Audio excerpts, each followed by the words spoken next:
السلام علیکم ورحمۃ اللہ تعالی وبرکاتہ۔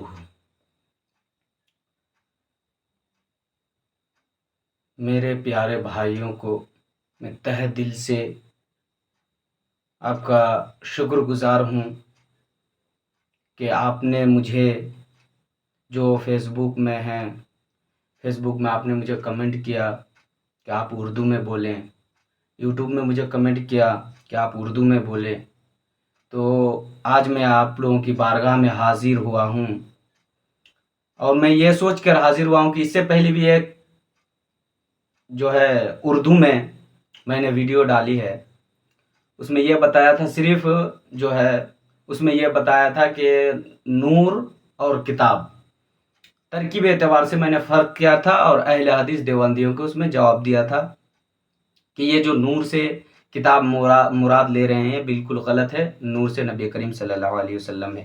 صرف 6 سے 7 منٹ کا ویڈیو تھا، اور اس سے آگے نہیں کیا تھا، کچھ کام کی وجہ سے ٹائم نہیں دے پایا تھا۔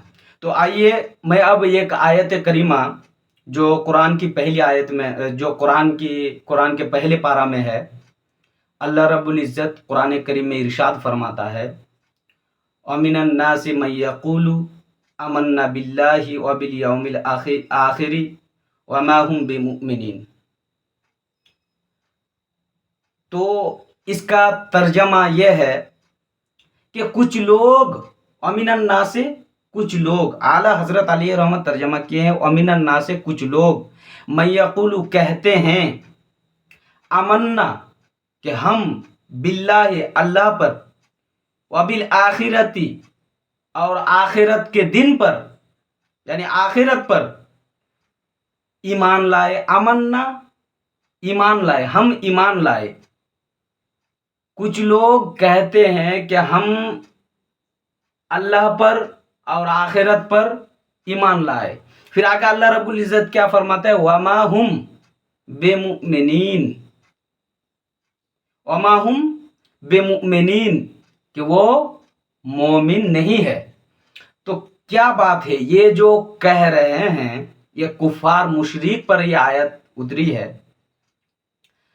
واقعہ کفار مشرک کا تھا کہ نبی کریم صلی اللہ علیہ وسلم کے بارگاہ میں آ کے عرض کرتے، کفار لوگ بولتے کہ یا رسول اللہ، یا حبیب اللہ، ہم اللہ اور آخرت کے دن پر ایمان لائے، لیکن پھر وہ لوگ جب یہودی کے پاس چلے جاتے، مشرکوں کے پاس چلے جاتے، تو لوگ پھر کہتے نہیں، محمد صلی اللہ علیہ وسلم کے معبود پر ہم ایمان نہیں لائے، اور نبی کریم صلی اللہ علیہ وسلم کے اللہ پر، خدا پر ایمان ہم لوگ نہیں لائے، آخرت پر ایمان نہیں لائے۔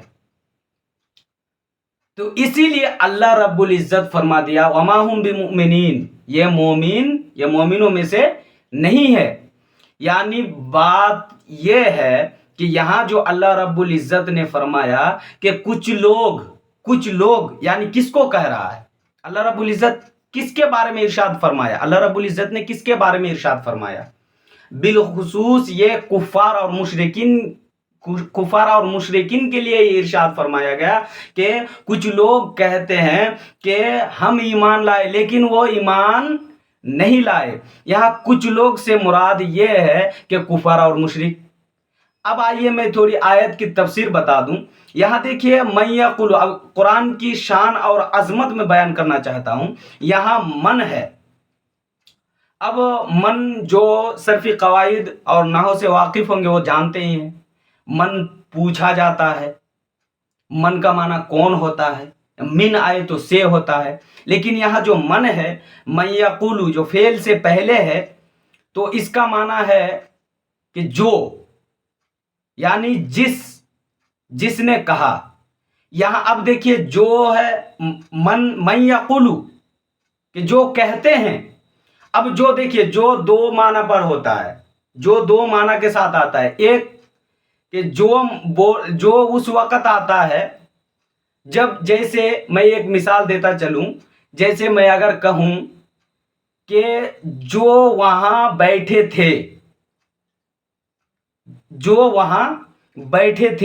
بہت سب کوئی بیٹھے تھے، تو جو وہاں بیٹھے تھے، یعنی یہ مطلب ہے کہ وہاں بیٹھنے والے